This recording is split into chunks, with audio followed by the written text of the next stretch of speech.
welcome Dr. Sabrina Mitchell and also Ashley Miller, will be presenting today. I look forward to your talk. Just a quick bio while we take our slides down, and you can get yours up. Sabrina Mitchell, DO, is a CAQ program director, was raised in California. She received her BS in physiology, oh my God, physiology from UCSD in 1992. Graduated from University of New England College of Osteopathic Medicine in 1999 and completed her residency at MSU Sparrow in Lansing in 2001 with a focus on rural primary care. Dr. Mitchell is board certified in both family medicine and hospice and palliative medicine. Dr. Mitchell works in both the hospital and clinic settings and also spends a significant amount of time in the clinic doing osteopathic manipulative hands-on medicine. With that, Dr. Mitchell, go ahead and take it away. Great, thank you. That was I was like, my bio, I wonder where she got that, but now I know. So I am here today with Ashley Miller, who is our program coordinator, and I'm just going to share my screen here. We are going to hopefully just have conversation today about some of the resident assessments for CBME, and a bit about dashboards as well. So it doesn't look to me like you guys can see my screen. Can you see my screen? You can't. Okay, then it's just me that can't see my screen.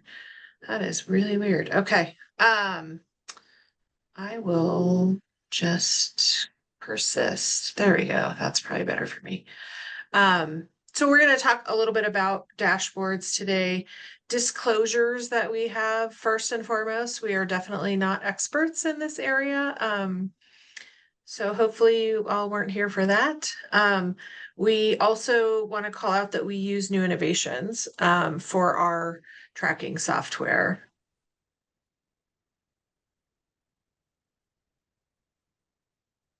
And we wanted to just start out by finding out who's with us today in terms of like what roles people have and what software you're using.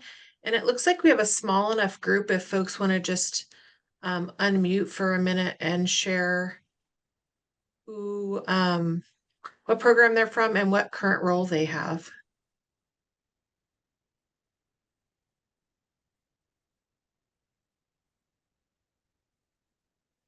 Or I could call on people if I need to do. I'll start, Dr. Mitchell. So as she said, I'm Ashley Miller. I am her program coordinating minion and have held this role for about 3 years. So fairly new to the position, but hoping to meet some other newer coordinators and share what we have done as far as trying to incorporate the new outcome requirements into how we assess our residents. Okay, great. And it looks like Laura sent a message that said she's unable to unmute, but that I think I saw was program coordinator. So thanks, Laura. Somebody else want to share where they're calling in from and what their role is? I can go next. Can you guys hear me okay? Mm-hmm. Okay, great. Hi, everyone. I'm Allison Westlane. I'm faculty at the St. Joseph Family Medicine Residency Program. And we are kind of in the early stages of all of this and how to integrate it. We're also currently on my evals, but soon within the next a few months, I believe, moving to New Innovations as our platform as well. So yeah, very curious about how it gets embedded in New Innovations, since that's what we'll be starting with too. So thank you. Great. Thanks, Allison. I can be next. Hi, I'm Katerina. I'm calling in from New Jersey. I'm a family medicine hopeful, actually. I'm applying to about family medicine this match cycle, and I received these emails from the consortium, and I would love to join you. I think I'll have fun with you guys. Thank you. Sure. I was like, it said future resident, and I thought, well, that's interesting. So, well, great. Now you get a little peek behind the curtain before you actually start. Thank you. It looks like we've got Nora maybe and Jennifer. Are one of you able to? I can go. I am Nora Lamartine. Sorry, my video is not on. I am driving, but I am a program director in Espanola, New Mexico. And we did our best to incorporate CBME in our new program. So we're just looking for some tips on how other people are doing it so that we can continue to improve that. I have to admit, we did a lot of our evaluation structure around EPAs, so we're having to transition to those 4 outcomes. Great. Okay. I look like maybe, oh, here we go. Program director, upcoming internal medicine program in Las Cruces. Awesome. Welcome, Ollie. Do you know, is internal medicine also doing competency-based medical education stuff, or just to put you on the spot? Can you hear me? Yes. Actually, this is we do in internal medicine somewhat similar to CBME. So I was just I'm here just to get an idea how does family medicine use this CBME. So I'm here to learn. Yeah. Great. Awesome. Thank Well, you. welcome everybody. Let's share what we've been doing and see what that raises for you guys in terms of maybe different ideas or conversations, because we're also hoping to take tips away from this as we share ours.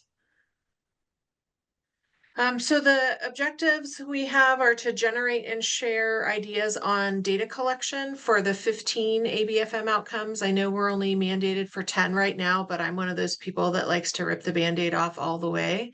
So we've just kind of moved into looking at all 15, and then generate and share ideas on creating a tracking dashboard for your residents that hopefully will help the CCCs utilize the data to make recommendations to the program director.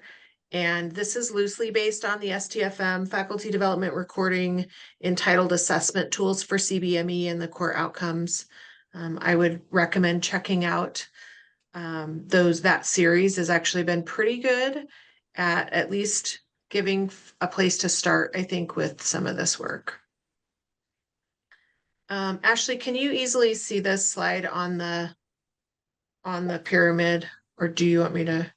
Nope, I can. So, Okay. And this is a pyramid that came from the webinar that Dr. Mitchell mentioned, showing sort of how the intent of the CBME structure is to, through these various stages, is essentially to give your program director the data that they need to sign off that the graduating residents are competent to practice as physicians in these 15 outcomes. Some of this may look familiar, as I imagine your programs do have clinical competency committees, and you do have some form of evaluation that's completed on residents, either at the end of their rotation, the end of a shift, but also you've slightly less formal feedback that's given in a verbal conversation. The hope of the intent of our dashboard is to collect and distill this information into something that can be used to give the program coordinator confidence on what she's signing off on. So data, and more data, essentially. And I think that was really one of the initial realizations as we started into the CBME space is it feels, at least to me, it feels a little bit heavier. Like we actually need to be able to show, even though these are not ACGME requirements, they're ABFM, we would need to be able to show the ABFM should they inquire, like, here's how we get our assessment on our residents. And that feels like it has a little bit more weight behind it, and that we need to get a lot more data than maybe what we did years back. So just briefly looking at kind of our first process that we started in this work was essentially to do these 3 things that you can see on the screen. So one was to kind of look at what evaluations did we currently have that we were using, and how Did those overlap with outcomes, as well as how detailed could we get the information? The second was what new data did we need to pursue? And we're going to talk about each of these individually. And then the third is how do we take all of that data, and if we have volumes more than what we're used to, how do we take all of that and make it into something that's actually useful? So we're going to tackle those individually, but the bidirectional arrows, I think for our program at least, indicate we really started these somewhat simultaneously, and feel like that will continue to be a fairly fluid process as we move through. All right, Ash, you're up. All right, so we are, let's see. Let me get to the right slide on my side so that I know what I'm talking about.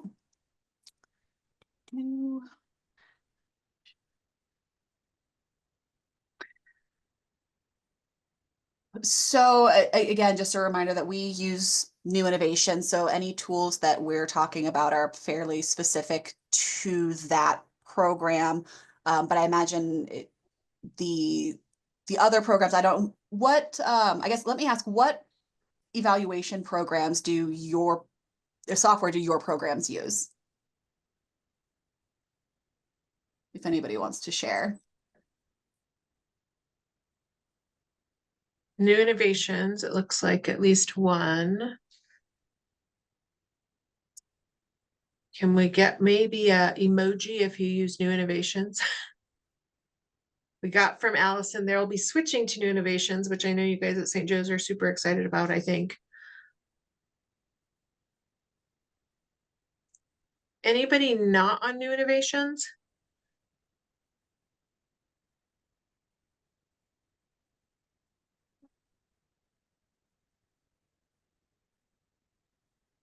Okay. Okay, I'm not seeing anybody that said they're not on new innovation, so hopefully that will make it even more relevant.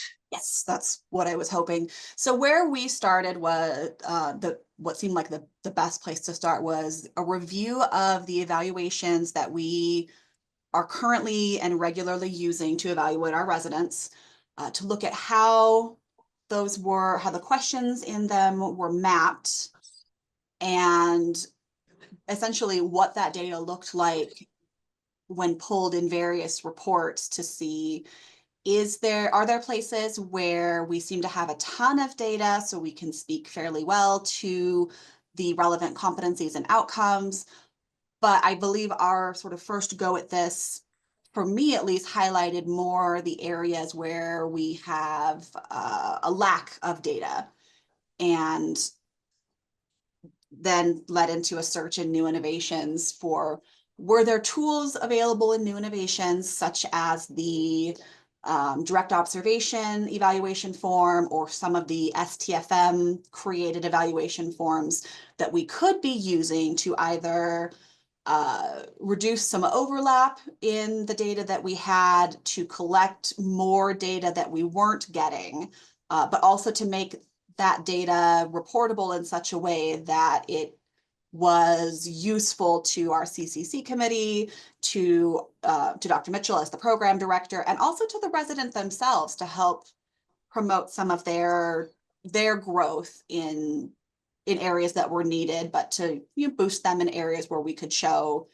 they were well on track or well above expectations. And I think another piece of this, I don't know if you guys have had different experience. I'd love to hear if you have more success than we have had. But for us, the big void, and actually, let me just make sure that I'm not, oh, no, I can't move backwards. I'm gonna make sure that I wasn't getting too far ahead of ourselves. I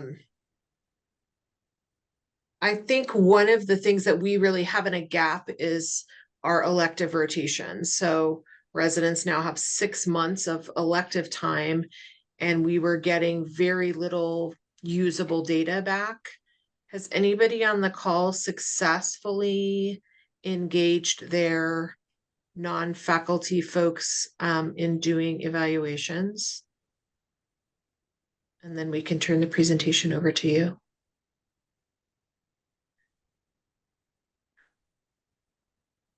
Okay. I'm gonna guess that means no. So I think to speak to that, we have created a new process by which we will be having elective rotations required to do some sort of an evaluation. We have tried to utilize language for our non-faculty that is more in that entrustment scale. So that observation of, do you think the resident could have done this independently, or did you actually have to walk them through, or did they not even know where to start, as probably something that any attending physician could suss out. The other thing that I will qualify is that we do have on our evaluations that they consider that level of independence for a family medicine physician.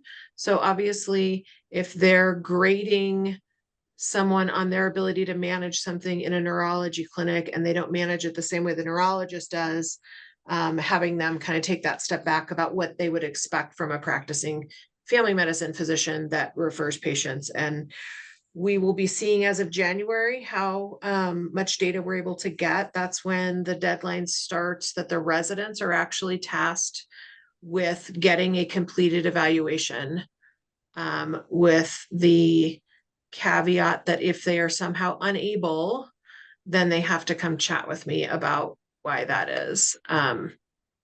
Way back in the day when I was a resident, we didn't get credit for our rotations if we didn't bring back an eval. And so while we're not necessarily drawing that line in the sand, we do want resident and attending buy-in,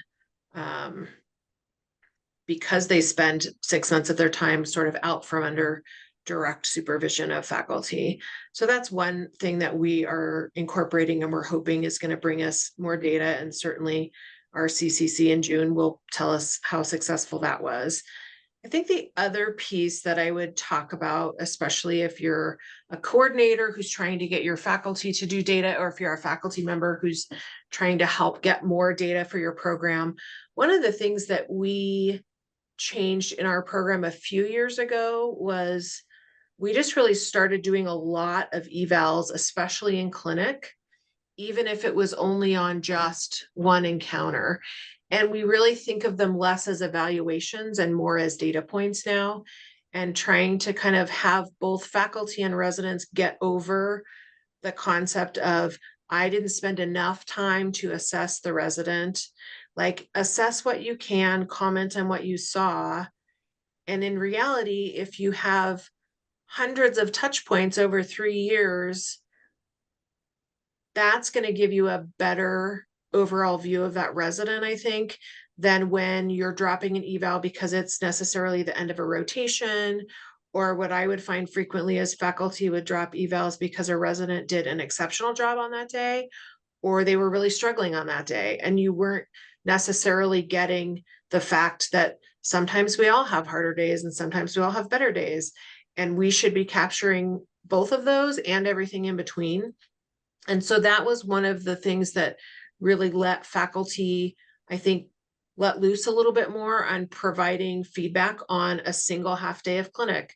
This person precepted 4 cases with me today and get an eval dropped.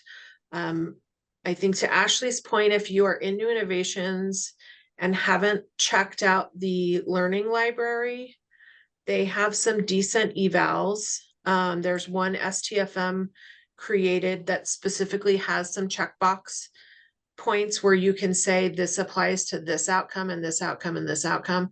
And we've started using that quite a bit in clinic. And I think that's going to allow the data to be a little bit cleaner. So I would encourage you to check out that. It's called like STFM preceptor evaluation. And then there is the direct observation one. I am curious for those on the call if anybody has viewed the direct observation one for new innovations and what your thoughts are on it.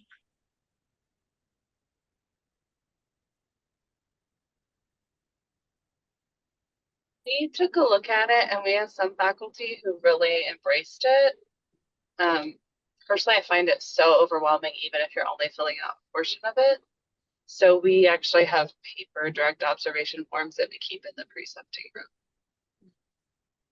And then Nora, how do you guys get those into New Innovations? Is somebody hand entering them or collating them? Our amazing program manager hand enters them. Great. Any other experiences? I would agree. I look at the direct observation form and I just go, wow. So we also aren't using them a ton. The idea that I would fill one of those out every time I had an interaction with a resident, which also then includes reflection time with them, feels unrealistic to me. So yeah, we'll chat a little bit more too about how that data flows into New Innovations, which I think isn't great yet, but is bound to get better. So those were the two new forms that we sort of stole from the form library in New Innovations. And that is what we have used to kind of start building our dashboard. So I'm going to go ahead and click on our sample, which as you can see is, I don't know how it looks for you guys. Hopefully it's somewhat readable. It's obviously a ton of data. Ashley, do you want to talk a little bit about what you do in New Innovations to make this magic happen? Yes. So I started with, as you can see, the STFM's recommended crosswalk, and then mapped out all of because our evaluations are currently mapped to the 19 sub-competencies. So I arranged our evaluation forms based on sub-competency. And then there is a report in New Innovations that I can pull for an individual resident. Thankfully, I can pull all 27 of ours at once and I get 27 separate reports, but it's resident specific, where it will give me the evaluation form used, the question on the evaluation form, and what their average score is for however many of that specific evaluation form that we have. Then I will take that data and enter it. I'll enter the average score into this third column. Then based on the recommendations of the STFM, that score is then extrapolated into the recommended outcomes, not necessarily the most appropriate outcome based on the context of the evaluation form, which is getting way off into the weeds. But essentially, I pull a massive report from New Innovations, get these scores so that I can give my CCC their competency average in a given time frame and their outcome average in a given time frame based on our available evaluation forms. Thanks. So you can see on this form, the top here is the average per outcome. And then all of the data in here tells you where you're getting that information from. This is what we presented to the CCC for their first go round this time, and we will be doing some fine tuning. But I think initially the response was a little bit of shock because it obviously is a ton of numbers. And so I just wanted to take a few minutes to talk about how one might utilize the data, or at least how I look at it when I'm looking at the dashboards. I'm not actually on the CCC as the program director, but I've had some discussions with them about it. And so looking at this particular example, this is a third-year resident, I believe, and so clearly scoring well across the top there with all threes or higher. If the resident, so another dashboard that I did not put up here was a resident that had some struggles and was actually in like the 2.5 range despite being a third year on some of the outcomes. And so what I did was I immediately then went to that outcome and looked down the list to see, are there places that they are lower, places that they're higher?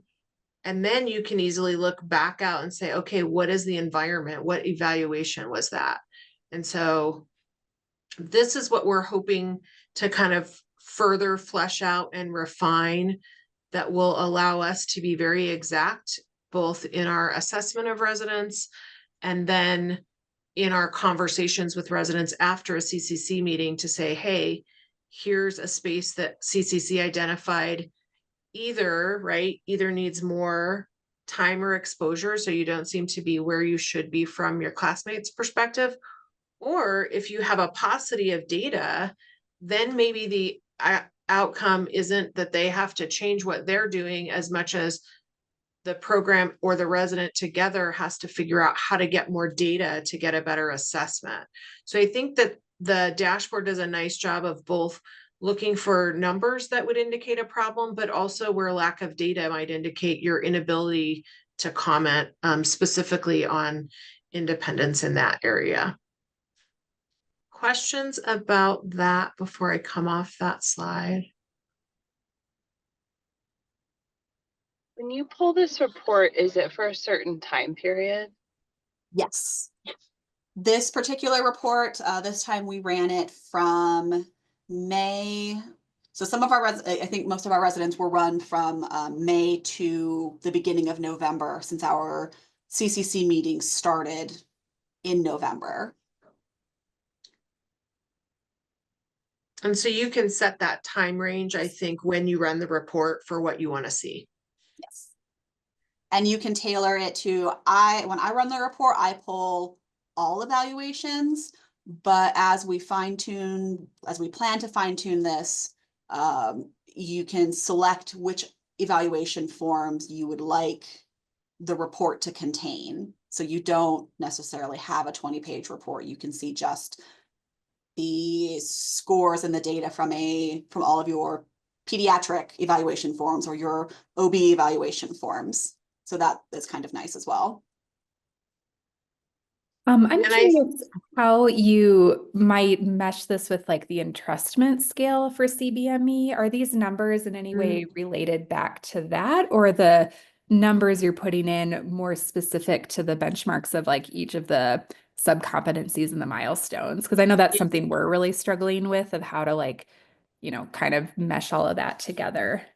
Yeah, that's a great question, Allison. So the numbers are reflective of where someone lies in that competency-based scoring that we're all familiar with the idea being, because we started with STFM's crosswalk, where they said a 4 equals competency in these particular areas. So we're sort of working backwards from a 4 being independent or competent, and then sort of moving back, which isn't all that different, at least for our program, from the way we are interpreting the milestones. The graduation target was always a 4. So when the CCC actually met, what they did was they took the numbers and I've got some snippets of that I'll show you.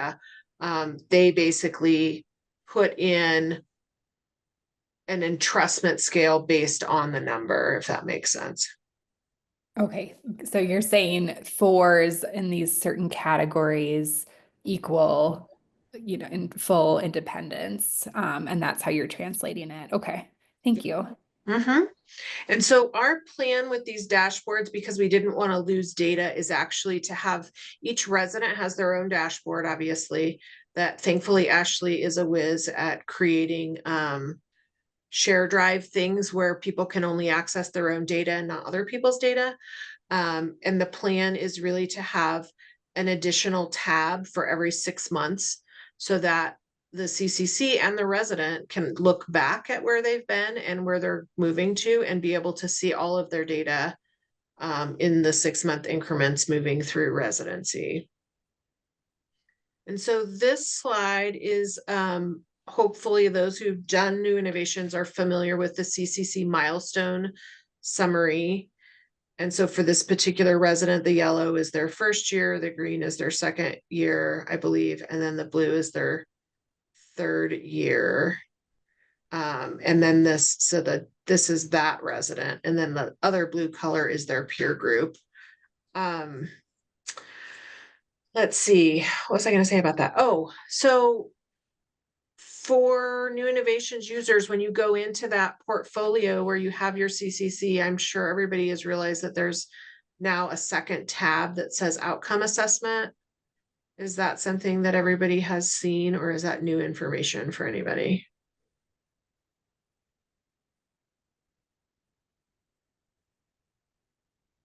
Okay, so Allison, this section over here that says outcome assessment is where we're tracking for residents within new innovations.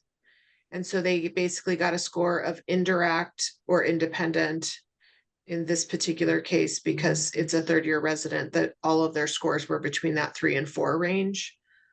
And that is what we're using as our tracker to start. New innovations direct observation form will actually, in new innovations, will dump data into these outcomes, just like it dumps the data into the CCC, but it won't dump any information that is not from that one form. And so that's where I think new innovations was headed in the right direction, but it's useless to only have one of your evaluation types dump into this data field. So we are basically not utilizing the automatic population, and we are entering a score for each of the outcomes. Questions, comments about that?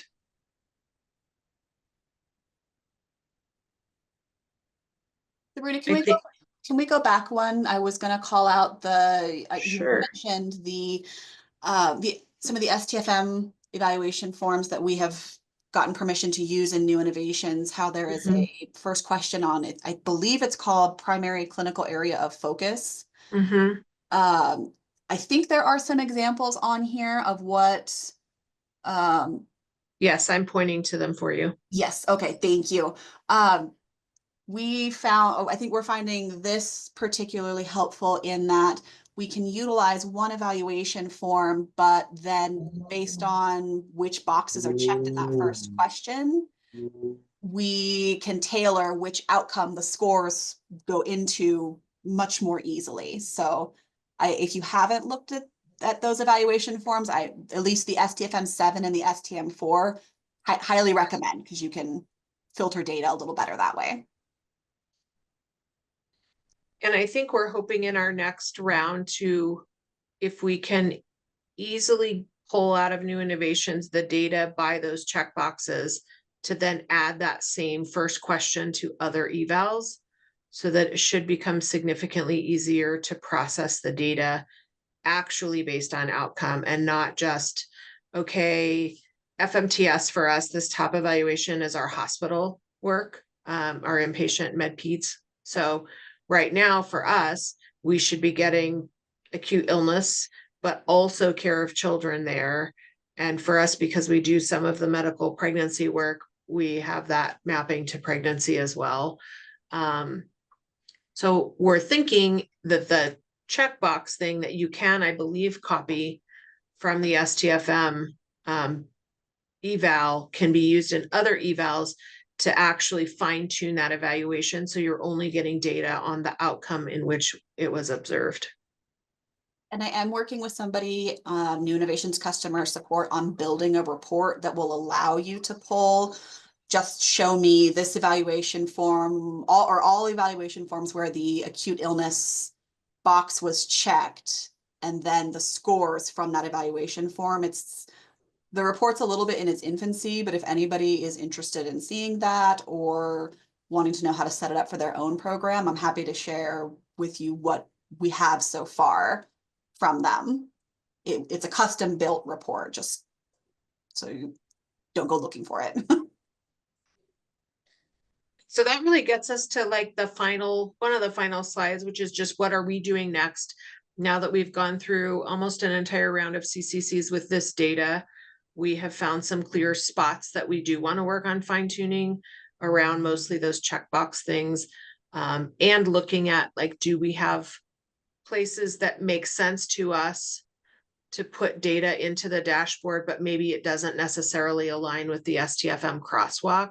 I don't think that crosswalk is any sort of a mandatory thing or a Bible that you have to follow. I think it was just a place to get people started. And so we're going to be working on trying to increase the refinement of data and decrease the individual time that Ashley has to spend calculating averages and things like that. Because obviously she's also a wizard at Excel spreadsheets, because I never would have been able to make that dashboard the way that it is so nicely, giving all of the averages and everything.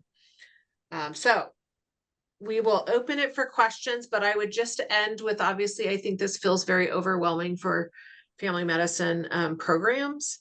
And so I'm going to just share Arthur Ashe's quote of start where you are and use what you have and do what you can. And I think just getting something on the book, so to speak, will then help the refinement. I shared that dashboard with faculty in 2 or 3 of our faculty meetings with a question of, okay, here's the STFM crosswalk. What's missing from here? What do you guys think we should do differently with regards to our evaluations? And I got a lot of open eyes and open mouths and no input at all. But very soon into the CCCs, we were able to get usable feedback that said, hey, how come this evaluation is in this box, but we don't have this one? And that was really what I was looking for initially, but it was just almost too overwhelming to think about in the abstract. But with a clear example in front of them, the faculty have quickly been able to provide some good feedback that we will use in our next round. And so I would just encourage you guys to try something and try where you are and what you have. And then that will hopefully move things forward for you by getting feedback based on that. And that is all we had. Questions, comments, retaliations, rebuttals?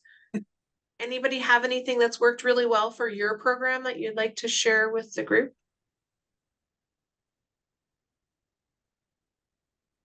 Hello again. I think I'm curious about how do you use the resident self-evals in this process? Do you map that onto this database, or are you mapping their evals to CBME or milestones, or just your comments on that front? So we right now are not using their self-evaluations in the outcome or CCC assessment in terms of what goes into the tracker. What we have started doing is having them self-evaluate at the beginning of intern year, and then again as they transition to second year. And our resident dashboard actually has a folder in it that has the Excel spreadsheet. It has their ILP, their learning plan. It has their self-assessments there, so that their faculty advisor has access to all of that. And then the hope is that they'll use the self-assessment more to create their individualized learning plan and set their learning goals for the next 6 months, than us necessarily utilizing it in the formal reporting or, formal tracking of outcomes. Did that answer your question, Allison? It did. Thank you. Mm-hmm.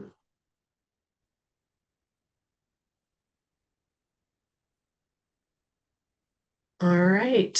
Well, if there are no other thoughts, thanks for joining us. I know for some of the programs, the notice came out a little bit on the late side, and I was one of the people who didn't share that very well with my program. So hopefully you guys will find these other sessions that we're doing helpful in moving people forward and kind of learning from each other.